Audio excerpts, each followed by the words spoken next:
Tonight, it's the Lamproom Theatre Company's audition process for The Rise and Fall of Little Voice, which is on at the Lamproom in May. And tonight, hopefully, we're going to cast the characters of The Rise and Fall of Little Voice here in the Bogus Club. The character is basically one who's picked on from a very early age, because her dad dies when she's about 7 or 8.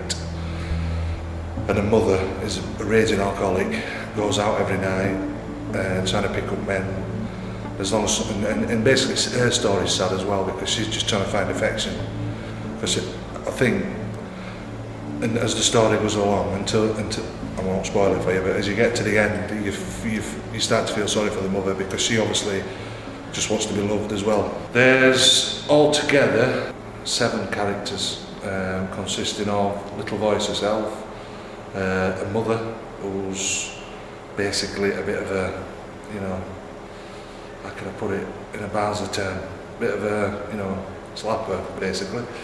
Then there's the love interest, which is Ray, who's tried every other job, but he's basically a talent scout now. He's got a couple of other guys on his books. One's a juggler who's not very good. The other one does impersonations as well, but he hears Little Voice singing up in a bedroom and he thinks it's a recording, he thinks it's the record of Julie Garland, and obviously if he uses the mother to get to the Little Voice to promote her.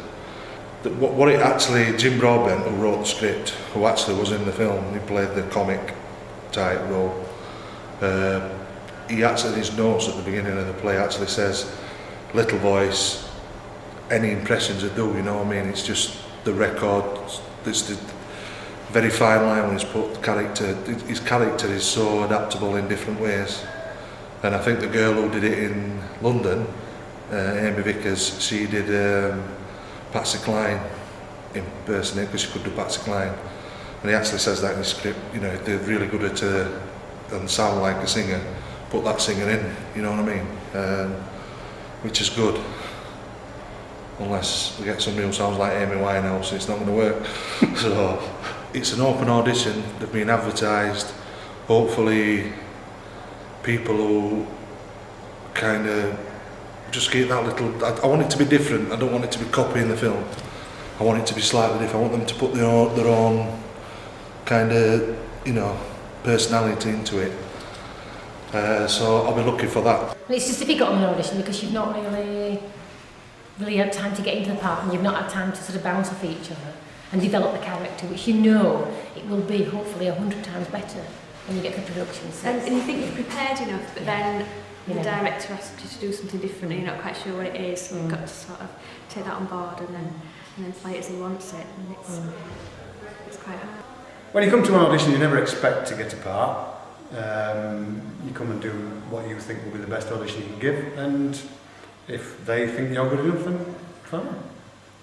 And worked for Shep before. Shep's a good director, so you hear his director and want to come along and have a go with it, you know.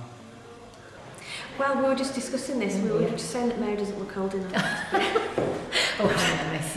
And it sounds a bit easily be your mum. Well, yeah, I can easily be your mum, can I tell you that? Thank you. No, but we've worked together before, so I think it works out quite comfortable, I think, actually. And you know your strengths, don't you, as well, so that you can play to each. I've seen the film, but don't know how close that is to the stage production.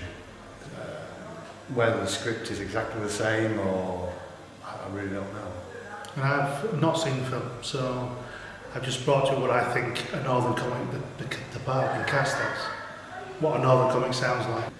Because what the other characters have to say about you is perhaps more important than what you actually say yourself. That's when you really start to get into grips with it, and you get the dynamics.